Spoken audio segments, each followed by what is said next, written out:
Esiste un momento esatto in cui l'umanità ha rischiato l'estinzione per colpa di un pregiudizio. Non è stata una guerra tra re, né una catastrofe naturale, ma una persecuzione contro il predatore più silenzioso e misterioso della storia: il gatto. Nel 1233 un documento ha cambiato il destino del mondo. Ma mentre la storia ufficiale parla di superstizione, noi di Space Feline siamo andati oltre. Perché la Chiesa aveva così paura di questi piccoli felini? Cosa sapevano le streghe che noi abbiamo dimenticato? Preparatevi, perché la verità è molto più aliena di quanto pensiate. Tutto inizia con la Vox in Rama.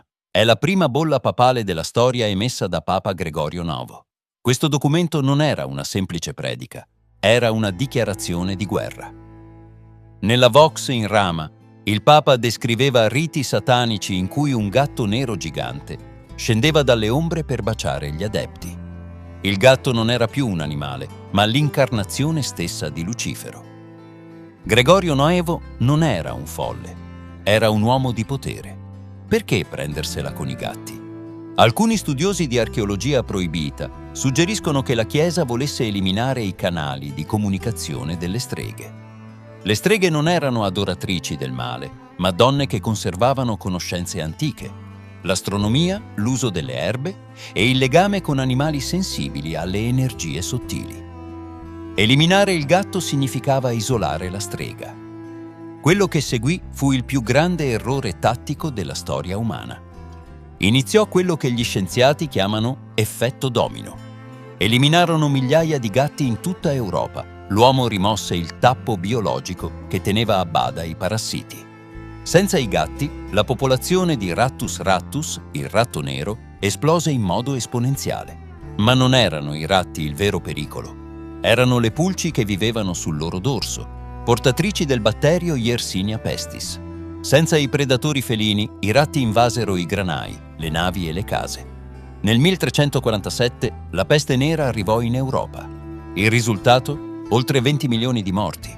Un terzo della popolazione mondiale fu spazzata via perché l'uomo aveva deciso di eliminare i suoi guardiani silenziosi. La vendetta del gatto era servita, ma a un prezzo carissimo. Ma perché i gatti erano considerati magici o pericolosi? La scienza moderna ci dice che i gatti vedono nello spettro degli ultravioletti, frequenze totalmente invisibili all'occhio umano. Per un uomo del Medioevo, un gatto che fissava il vuoto o che scattava senza motivo non stava giocando. Stava vedendo qualcosa che l'uomo non poteva percepire. Inoltre, i gatti hanno un organo speciale, l'organo vomeronasale, che permette loro di assaggiare l'aria e percepire feromoni ed energie chimiche. Per le streghe, il gatto era un biosensore. Poteva avvertire cambiamenti magnetici prima di una tempesta o di un evento astronomico. Erano a tutti gli effetti dei radar biologici portatili. La Chiesa non temeva il demonio, temeva una tecnologia naturale che non poteva controllare. Se scaviamo ancora più a fondo, scopriamo che il legame tra gatti e spazio non è un'invenzione moderna. Dalle divinità egizie come Bastet alle leggende dei popoli del nord, i gatti sono sempre stati descritti come viaggiatori. Alcune teorie audaci suggeriscono che i gatti siano stati introdotti sulla Terra migliaia di anni fa. Pensateci, sono gli unici animali che emettono le fusa, una frequenza tra i 25 e i 150 Hz che ha poteri curativi sulle ossa e sui tessuti umani, una sorta di tecnologia di riparazione biologica. Le streghe medievali cercavano questo contatto. Sapevano che il gatto era un ponte verso il cosmo. Perseguire il gatto significava recidere l'ultimo legame dell'umanità con la saggezza delle stelle, riportando l'uomo nell'oscurità dell'ignoranza. Oggi i gatti vivono nelle nostre case, ma non hanno perso il loro mistero.